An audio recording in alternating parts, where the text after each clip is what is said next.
Olá, bom dia a todos, queridos irmãos. Então hoje trago uma mensagem muito bela, com certeza. Hoje é a Mestra Krishna que nos vai dar o amor de nos falar da grande muralha da China. Estou com muita curiosidade de saber a bela história da muralha da China através da deusa Krishna. Passo então a palavra agora à Mestra, pedindo-vos com muito amor que coloquem um gosto, partilhem o nosso canal e que se inscrevam nas nossas plataformas Facebook e Instagram. Então passo a palavra agora à Mestra Krishna, à deusa hindu do amor Krishna. Meus vigorosos amores de Deus Pai Mãe, eu sou Krishna, a deusa hindu do amor do Cristo. Meus amores, esta mensagem hoje é uma mensagem apenas para vos contar uma história também que teria mudado toda a estrutura das mônadas das tribos da China, com uma potência tão grande, meus amores, que iria mudar tudo, iria mudar o plano da ascensão planetária. São aquelas bênçãos tão poderosas de aceitação que os meus amores detestam, que os meus amores não aceitam. Aquelas poderosas lições que os meus amores têm na frente e que por detrás têm uma bênção tão grande, tão enorme, que os meus amores evoluem algo tão belo como, por exemplo, um dom. É um exemplo divino, mas ali mudaria a estrutura da separação da China, de toda a China, meus amores, porque a China não existia ali. Então os anos se passaram e foram muitas construções, partidas, paralelas, enviaçadas, cruzadas até. O tempo do início da construção foi em 327 antes do meu amor o Cristo e terminou por completo em 1622 depois do meu amor o Cristo. Como podem ver, foram muitos belos e largos anos. Tantos anos que aquilo tão depressa era de um imperador, como tão depressa não tinha dono. A dificuldade tremenda de trabalhar nas montanhas, meus amados, meus amores, imaginem, era tremenda.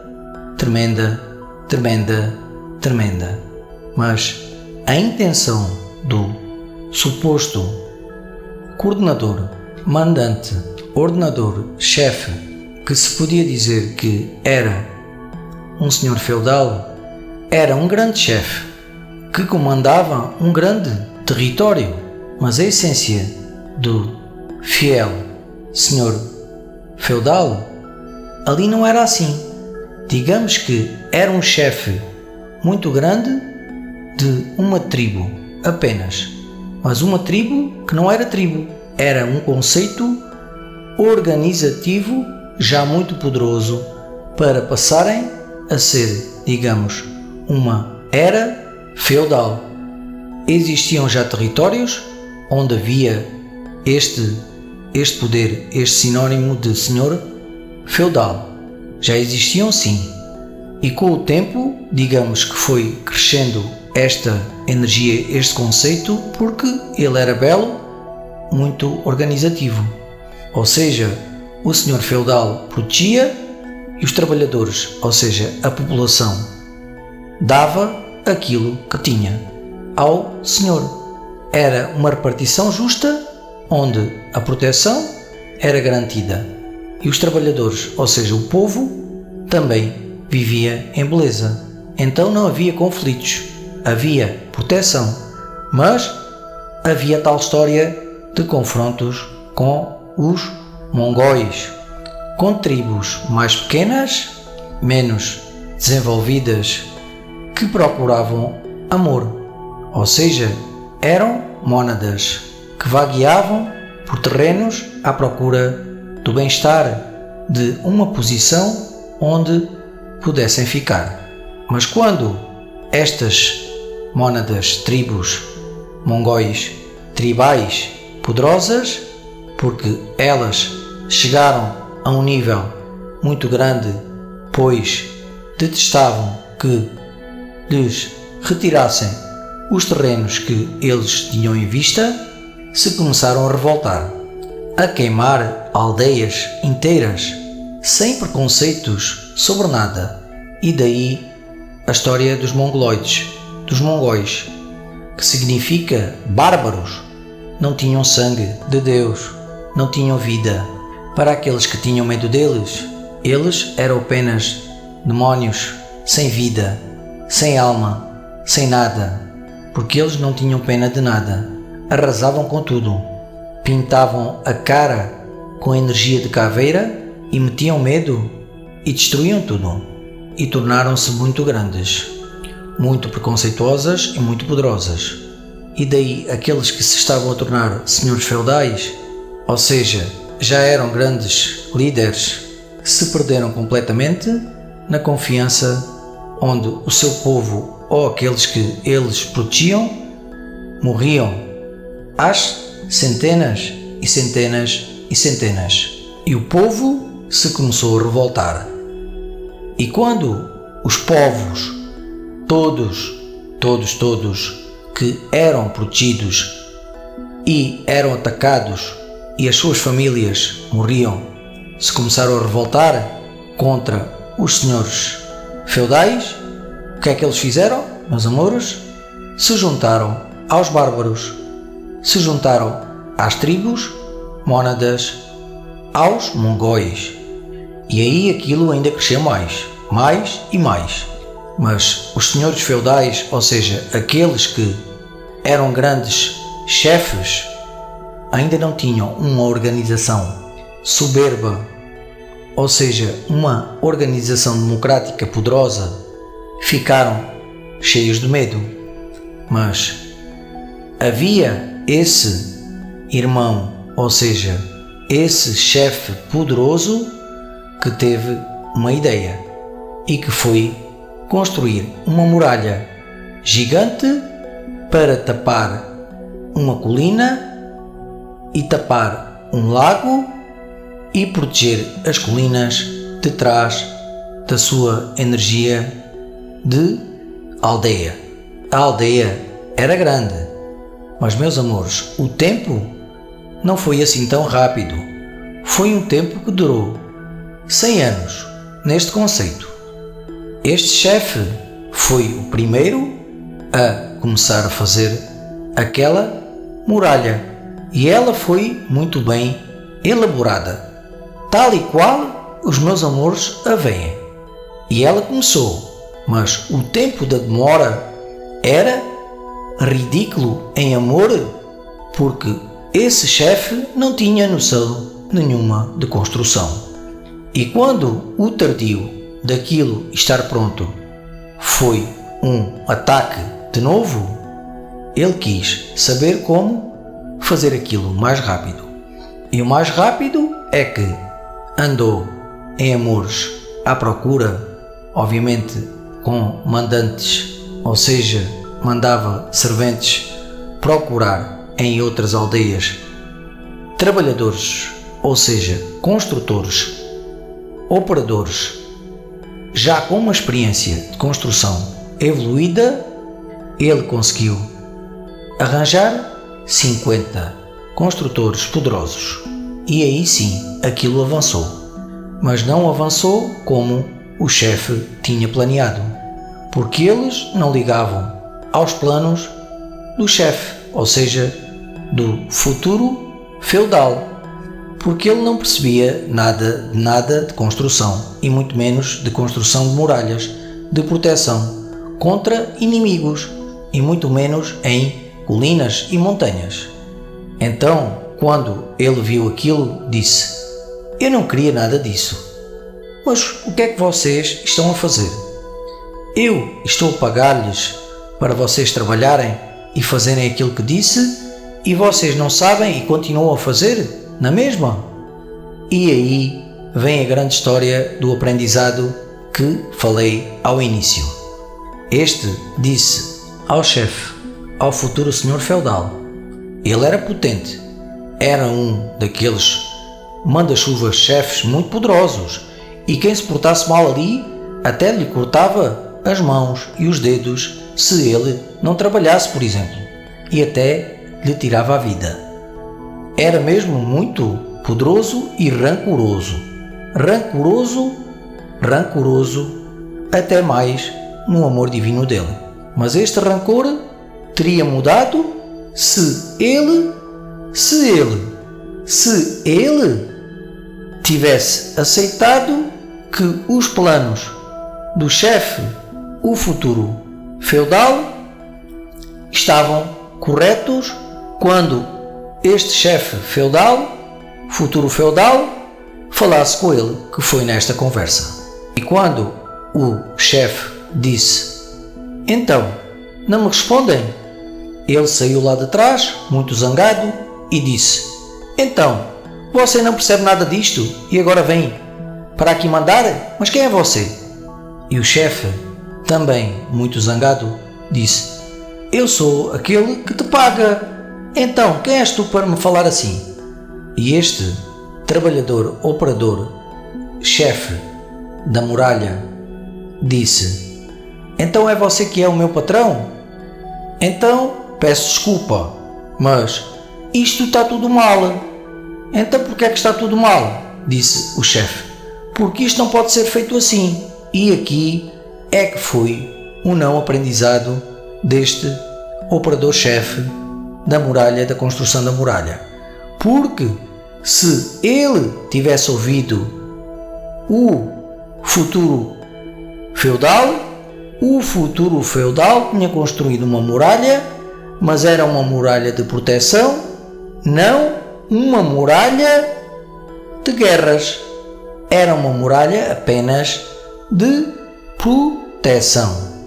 Era uma muralha separativa, sim, mas com contexto que iria ajudar a população a ir por um caminho onde esse caminho nunca iria ser alcançado pelos mongóis. Nunca mais, segundo ele. E segundo o plano dele, o plano estava muito bem feito. Muito bem feito. Apenas ele não entendia o tempo da demora da construção. Era só a única coisa que lhe faltava em grande. Aqui a história da China teria mudado, segundo a linha do tempo, porque essa muralha, depois ele iria corrigi-la, se tivesse aceito que ele estava errado, e a muralha nunca teria sido a grande muralha da China, teria sido mais um grande castelo com uma muralha linda.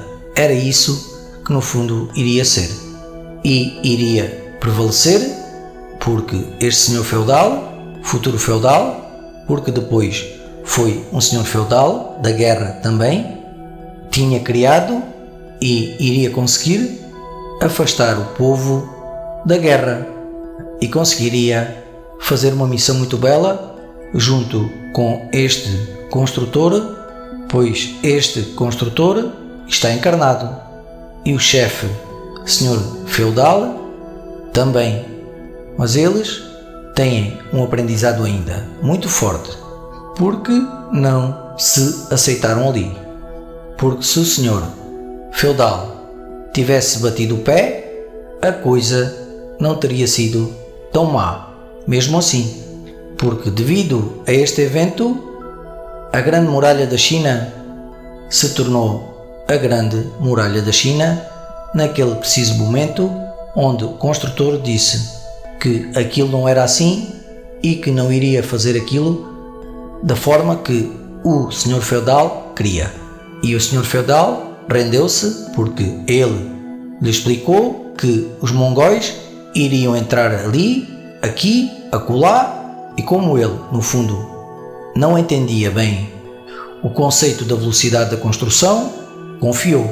E quando este senhor feudal estava quase a desencarnar, a muralha tinha cerca de 180 metros e neste percurso foram tantos os ataques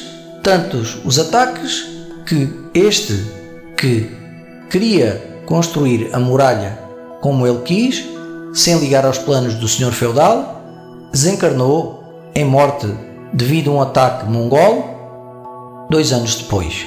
Moral da história, meus amores, e já vos conto como é que depois isto continuou.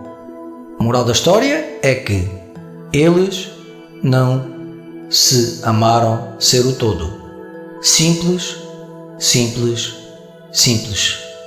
Trabalhando em união em prol do todo, não ao contrário contra o todo, porque ali a região era aprendizado, mas não era uma região de baixa vibração, de segunda dimensão baixa, por exemplo. Era uma região de terceira dimensão. E quando a não aceitação foi feita, aqui é que está a grande lição e história, a vibração da região toda passou a vibrar a segunda média, pois o aprendizado não foi aprendido, onde o todo se virou contra o todo, outra vez. Então, prosseguindo, depois do desencarne do senhor feudal, é claro que a história da muralha já percorria muito terreno e outros senhores feudais se juntaram ao partido de construir também aquela muralha, porque tiveram reuniões, tiveram encontros, mas ali era cada um para si. Era cada um para si. Um pensava assim: eles não me vão atacar com estas montanhas todas e vão atacar aquele senhor feudal que tem ali aquele castelo. Então eu estou aqui bem. E o outro, por incrível que pareça, dizia o mesmo. Porque dizia assim: ele deve pensar que eu estou desprotegido. Eu estou a construir aquela muralha ali e ele nem sabe. Ou seja, se o inimigo vier, vai por ali, porque ele não concordou construir a muralha junto comigo para embarcar o terreno todo. E daí a repartição e a muralha partida em muitos fragmentos. A muralha, meus amores, existe a crença limitante que é toda em linha, como se fosse uma cobra, uma serpente. É falso. Ela tem partes onde ela atinge, por exemplo, um rio grande, uma inclinação grande, um obstáculo, e ela ali para. Então, a muralha depois era construída no outro plano, por exemplo, e ela já caiu, ela já se levantou, ela é bela, mas o conceito é que a muralha foi a construção mais separativa da era da dinastia da China e do mundo inteiro, porque muitos de vós, mas mesmo muitos, estiveram lá a trabalhar, ou, ao contrário, a atacá-la, e em partes dela muito fortes, vibra ainda em partes profundas na segunda dimensão alta e em outras baixa, segunda baixa. Daí a energia pesada no momento, se os meus amores passarem lá, porque ali houve muitas mortes e muito sofrimento que ainda está por amar, mas a muralha está a ser amada, isso vos garanto. É a grande muralha da China. Ela é um monumento chinês muito poderoso e um monumento muito belo para todos vós. E eu sei que todos lá no fundo a gostariam de visitar. E quando os meus amores a visitam com o humor de verem a beleza da natureza e da construção, ela, toda junta, sobe a vibração e o planeta inteiro sobe a vibração, meus amores. Isso é belo, isso eu garanto. E para terminar, o evento é que a grande muralha da China se vê do espaço com uma precisão bela se os meus amores não tiverem nuvens. E, claro, se tiverem a beldade de terem uns belos olhos visionários a admirar a beleza de Gaia e das vossas construções. Meus amores, a história terminou, mas a história é potente, meus amores. É potente o suficiente, meus amores, que dois irmãos, dois todos, dois deuses, poderiam ter mudado a linha do tempo ali, da China e do mundo inteiro, só apenas por uma aceitação. Só apenas, meus amores, repito, por uma aceitação. E por isso digo, os aprendizados mais difíceis são aqueles que fazem com que haja um milagre.